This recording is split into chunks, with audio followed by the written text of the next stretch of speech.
clairon. Et on change d'ambiance, hein, et pourtant on reste bien en France. Dans la série donc de La France est en train de devenir un narco-État. C'est un épisode sérieux qui s'est déroulé la semaine dernière, dans les environs de Toulon cette fois-ci. Un laboratoire de fabrication de méthamphétamine a été démantelé par des enquêteurs samedi dernier. 15 personnes arrêtées, 8 ont été mises en examen, 200 kilos de drogue saisis pour un pactole estimé à près de 20 millions d'euros quand même. Bon, jusqu'ici, rien de très nouveau, vous me direz, mais voilà, selon les enquêteurs, ce laboratoire était étroitement lié au cartel de Sinaloa. Vous savez, c'est l'un des cartels de drogue mexicains les plus puissants au monde, tenu par le célèbre El Chapo. Alors, pour en parler et pour mieux comprendre ce qui se passe et surtout ce qui est en train de devenir le territoire français, nous sommes très heureux de recevoir Michel Candillon. Bonjour. Bonjour Clémence Et merci. Ouliakova. Merci beaucoup d'être avec nous ce matin, expert associé auprès du département Sécurité Défense du Conservatoire national des arts et métiers, auteur de Drugstore, drogue illicite et trafic en France aux éditions du Rocher, et encore Géopolitique du crime organisé aux éditions Erol. Alors là, on est vraiment dans le crime organisé. Et on retrouve ce livre Drugstore. D'ailleurs, je précise à tous qu'on avait fait une interview. Vous pouvez retrouver cette interview, chers amis. Quelles sont les premières analyses que vous pouvez nous apporter sur cette révélation des enquêteurs et le fait que nous sommes directement, finalement, envahis aujourd'hui par ce cartel de Sinaloa? Alors, il faudrait peut-être expliquer d'abord aux auditeurs ce que c'est que la méthamphétamine, hein, parce Alors, que allez-y, là, bien sûr. la méthamphétamine est un produit relativement peu consommé jusque-là en France.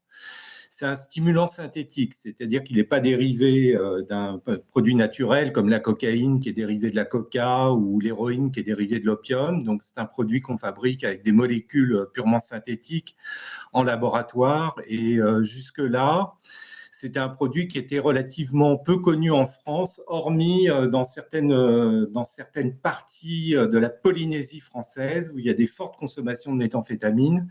Mais en France métropolitaine, la consommation était relativement inconnue. Oui. Donc c'est une drogue qui est relativement bien connue puisqu'elle a été synthétisée à la fin du 19e siècle. Elle a été utilisée comme médicament et notamment, c'est peu sûr, dans l'Allemagne nazie. Elle circulait sous la forme de pervitine et elle était donnée comme stimulant pendant la Deuxième Guerre mondiale, utilisée au Japon, dans l'Allemagne nazie et même en Angleterre comme stimulant pour les soldats. Ah oui. Sur le front. Elle a ensuite été interdite et elle a ressurgi notamment dans les années 70-80. Donc les grands foyers de consommation, si vous voulez, dans le monde, c'est surtout l'Asie du Sud-Est, la Thaïlande, Hong Kong, les États-Unis avec une production de méthamphétamine au Mexique qui est très importante. C'est pour ça d'ailleurs qu'on retrouve les compétences du cartel de Sinaloa de plus en plus en Europe, où on a démantelé depuis 2020 des dizaines de laboratoires de production de méthamphétamine aux Pays-Bas et en Belgique. Alors, ce qui est nouveau, effectivement, c'est, je crois, que la première fois qu'on démantèle un laboratoire de méthamphétamine en France. Oui, donc c'est, en fait, enfin, comment dire, je sais pas, vous allez me dire si c'est vrai, mais est-ce que c'est pas un peu le signe d'un déclassement aussi de notre pays? Avant, pourquoi pas, il pouvait y avoir des envois et enfin, des pourvoyeurs qui arrivaient en France sur le sol ou sur le sol européen en général.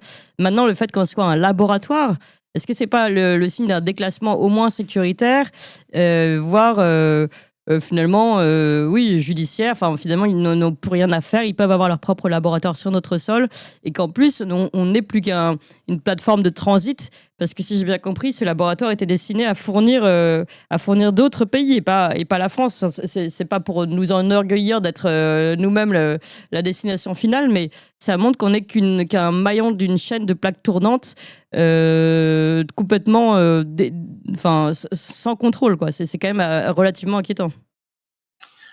Alors, cette affaire est très symbolique de ce qu'on appelle la mondialisation criminelle, parce qu'effectivement, on a affaire à des acteurs qui étaient implantés, visiblement, les chefs de réseau étaient implantés en Belgique, on a affaire à des cartels mexicains, les précurseurs chimiques destinés à produire la méthamphétamine provenaient de Chine, et la drogue était destinée apparemment au marché néo-zélandais. Il Oui. faut savoir que l'Océanie est un très fort consommateur de de produits synthétiques comme la méthamphétamine. C'est pareil, on a commencé à observer le phénomène dans les années 2020 en Belgique et aux Pays-Bas, où effectivement ce type de laboratoire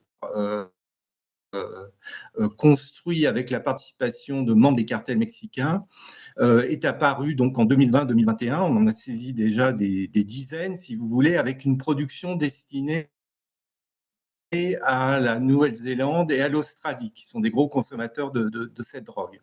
Donc, c'est vraiment une illustration de la mondialisation criminelle. Et ce qui est nouveau, effectivement, c'est que la France est touchée. Mais je rappelle quand même, puisqu'on parle de la région du Var, puisque ce laboratoire a été apparemment démantelé près de la ville de Toulon, c'est qu'il existe en France quand même une tradition de production de drogues illicites et de laboratoires. Il faut rappeler aux auditeurs que dans les années 60-70, la France était un des plus gros producteurs d'héroïne au monde. Ah bon? Et oui, et que 70% de la drogue consommée aux États-Unis dans les années 70 était produite en France par la French Connection. Mais enfin, bon, là, c'est effectivement une vieille histoire. Oui, mais attendez quand même. Là, on apprend quand même sur cette histoire, parce que c'est quand même, comme vous dites, c'est quand même inédit que le laboratoire s'installe comme ça en France pour cette méthamphétamine. Que, en fait, donc on a des logisticiens, des chimistes qui ont été envoyés directement du Mexique en France. Donc on nous envoie les chimistes. Et les labos sont implantés en France pour pouvoir repartir dans un autre pays. Mais ça veut bien dire que s'ils s'installent en France, c'est qu'ils y trouvent un intérêt. Évidemment, dans la mondialisation, on est toujours dans un intérêt. Alors j'imagine qu'il y a un intérêt géographique, mais que clairement, il y a un intérêt de sentiment de sécurité pour eux, c'est-à-dire d'insécurité pour nous, du fait qu'ils ne vont pas être inquiétés. Michel Gandillon, pourquoi s'installer en France? C'est quand même, moi, je voudrais... je n'ai pas eu accès à toutes les pièces du dossier, donc on peut faire des hypothèses. Oui. Ce qui se passe, c'est que ce phénomène a commencé à se développer donc, il y a 5-6 ans aux Pays-Bas et en Belgique, où on saisit pas mal de laboratoires, de ce type de laboratoire. Donc, il est possible qu'effectivement, ils aient voulu implanter des laboratoires en France pour des raisons de tranquillité. Parce qu'ils se sont dit, effectivement, comme la méthamphétamine est une substance relativement rare et que les activités de la police antidrogue, de l'office anti-stupéfiant est focalisée sur la cocaïne, ils pouvaient trouver peut-être une relative tranquillité en France pour produire de la méthamphétamine. En plus, dans un lieu très discret, comme une villa du Var. Donc ça, c'est une possibilité, une hypothèse, donc un début de transplantation de la production du nord vers le sud, et notamment en France. Oui, mais c'est quand même un grand déclassement pour nous, Français, de devenir cette plateforme de transit et de fabrication. Ça prouve bien qu'on devient nous-mêmes... je veux dire, quelle est la limite entre ça et un narco-État? Écoutez, un narco-État, c'est tout autre chose. Je l'ai déjà dit sur cette antenne. Les proportions prises par les phénomènes criminels liés aux stupéfiants au Mexique et sans commune mesure avec ce qui se passe en France. Ça ne veut pas dire que ce qui se passe en France n'est pas grave, si vous voulez. Mais il faut faire attention avant de parler de narco-État. Je rappelle quand même les chiffres. Depuis 2006 au Mexique, on est à des centaines de milliers de morts, des dizaines de milliers de disparus, des millions de personnes déplacées. Donc les phénomènes ne sont pas comparables. Ce qu'on peut dire en gardant notre sang-froid par rapport à ce qui se passe, c'est effectivement peut-être le début de quelque chose dans la mesure où il y aurait un transfert de production du nord de l'Europe vers le sud de l'Europe. Ce qui est dangereux aussi dans l'implantation de ces laboratoires, ou de ce laboratoire jusqu'à maintenant, c'est que cette substance, la méthamphétamine, qui est très dangereuse, alors qui est destinée a priori à la Nouvelle-Zélande, pourrait aussi, la France pourrait devenir être un lieu d'écoulement de la méthamphétamine. Donc c'est à surveiller de manière très approfondie par les forces de l'ordre et l'État. Oui. Une dernière question. On sait que Gérald Darmanin, notamment, avait fait beaucoup la communication de ces opérations Place Net XXL. ça y est, on arrive, on envoie le raid, je ne sais plus quelle équipe, et puis ça permet de faire des grandes opérations de lutte contre la drogue. Est-ce que, à votre avis, on utilise les bonnes méthodes pour lutter contre la drogue aujourd'hui en France, ou y a-t-il des limites qu'il faudrait réussir à corriger? Alors c'est difficile en quelques secondes de faire un bilan global de la politique antidrogue en France. Ce qu'on peut dire effectivement que cette politique antidrogue n'est pas efficace compte tenu des quantités phénoménales de drogue qu'on saisit en France et qui n'arrivent pas à entraver le marché. C'est le cas notamment pour la cocaïne, dont les prix continuent de baisser, les puretés augmentent, et c'est le cas pour tout un tas de drogues. Les consommations de drogue, et notamment de cocaïne dans la société française, augmentent. Donc il y a un problème d'efficacité de la politique antidrogue. Alors, ils viennent de créer le parquet national contre le crime organisé. C'est une excellente initiative. Mais je dis que depuis des années, la France a sur le papier des dispositifs absolument magnifiques, les GIRS, les cours d'assises spéciales. Mais comme ces dispositifs n'ont pas vraiment les moyens humains et financiers de fonctionner, tout ça s'apparente à un joli village Potemkin, qui a toutes les apparences de l'efficacité et de la beauté, si vous voulez, et qui se révèle d'une effrayante Inefficacité. inefficacité. Donc voilà ce qu'on peut dire sur la politique. Donc tout dépendra des moyens financiers, humains qu'on va donner à ces nouveaux dispositifs qu'on vient de créer. Et Oui. au regard de l'expérience passée, malheureusement, on ne peut être que pessimiste, surtout qu'on est dans un contexte effectivement budgétaire, économique extrêmement difficile, avec une croissance zéro, des niveaux d'endettement très importants, une chaîne judiciaire complètement embolisée, des prisons surpeuplées, une police et une gendarmerie relativement démotivées.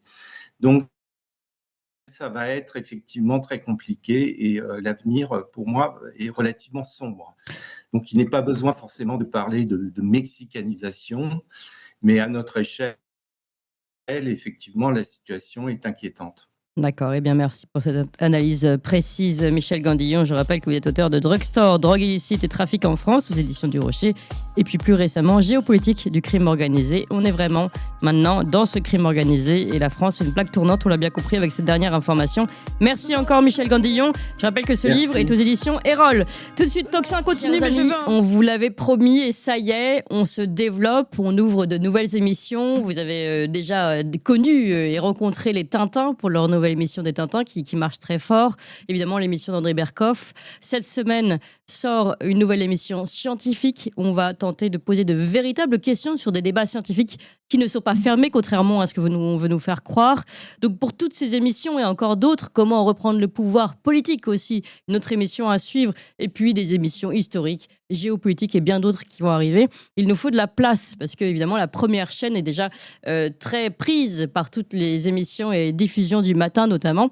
Donc, il faut qu'on ouvre une nouvelle chaîne et il faut que vous suiviez le mouvement surtout et que vous ayez tout de suite vous abonner à la nouvelle chaîne. Il faut aussi en parler à tout le monde. On compte vraiment sur vous parce que si on veut ouvrir ces nouvelles émissions, il faut que vous suiviez le mouvement et vraiment que vous alliez vous abonner tout de suite à la nouvelle chaîne YouTube. C'est pas compliqué, c'est gratuit, ça se fait en 2 clics. On vous met tout de suite le lien là, pouf, il apparaît. Le lien, vous pouvez vous abonner. C'est Toxin Plus, c'est ça, la nouvelle chaîne YouTube, Toxin Plus, pour toutes les émissions de l'après-midi. Donc, vous pouvez la trouver sur Toxin-Plus en lettres majuscules ou tout simplement, on va vous mettre le lien et vous cliquez immédiatement. Je vous fais confiance. Allez-y tout de suite. 1, 2, 3, Toxin Plus, allez-y.